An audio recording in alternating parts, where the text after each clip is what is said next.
અમને ખબર છે ડોક્ટર સાહેબ। તો આ બાજુ વાત કરીશું મહીસાગર જિલ્લામાં સોશિયલ મીડિયા પર બદનામ કરવાની ધમકી આપી ખંડણી ઉઘરાવતા એક બોગસ પત્રકારને વીરપુર પોલીસે ઝડપી પાડ્યો છે। આરોપી તેજેન્દ્ર મુકેશ રાઠોડ વિરુદ્ધ 3 ગુનાઓ નોંધાયા છે।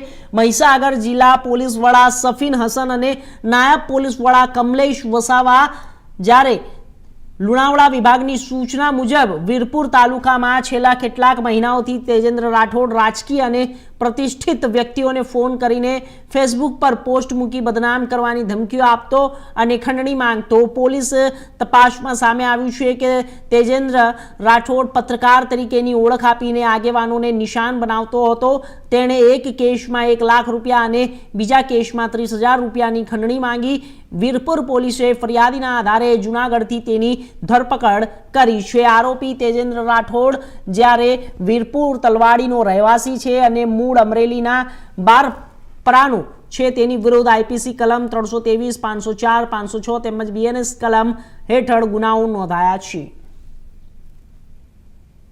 રાઠોડ નામનો વ્યક્તિ પોતે પત્રકાર તરીકે ઓળખ આપીને વીરપુર તાલુકાના પ્રતિષ્ઠિત આગેવાનો તેમજ રાજકીય આગેવાનોને એમની અલગ અલગ બાબતો સોશિયલ મીડિયા પર વાયરલ કરવાની ધમકી આપતો હતો તેમજ આ વાયરલ ના કરવાના બદલામાં ખંડણી માંગવાના 2 બનાવ સામે આવેલ છે।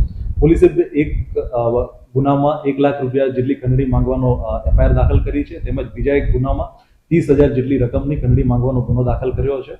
આ તેજેન્દ્ર રાઠોડ આજથી 9 મહિના પહેલા વીરપુરથી સુરેન્દ્રનગર શિફ્ટ થઈ ગયેલ હતો। વીરપુરના લોકલ વ્યક્તિઓ દ્વારા તેજેન્દ્ર રાઠોડને માહિતી આપવામાં આવતી હતી અને ત્યારબાદ આ સુરેન્દ્રનગરથી રહીને એ વ્યક્તિઓનો સંપર્ક કરતો હતો અને આ અલગ અલગ માહિતી સોશિયલ મીડિયામાં વાયરલ ના કરવાના બદલામાં ખંડણી એમના તરફથી માંગવામાં આવતી હતી। પોલીસ દ્વારા આ વ્યક્તિને જૂનાગઢથી ધરપકડ કરી લીધી છે।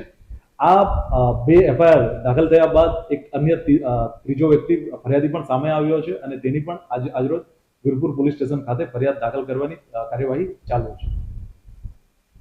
અન્ય કોઈ વ્યક્તિની સંડોવણી છે કે ખરી? મેં આપને જણાવ્યું એ રીતે જે લોકલ માહિતી છે એ વીરપુરના લોકલ વ્યક્તિઓ દ્વારા આ વ્યક્તિને સુરેન્દ્રનગર આપવામાં આવતી હતી। પોલીસ તમામ બાબતોની તપાસ કરી રહી છે કે એવા કયા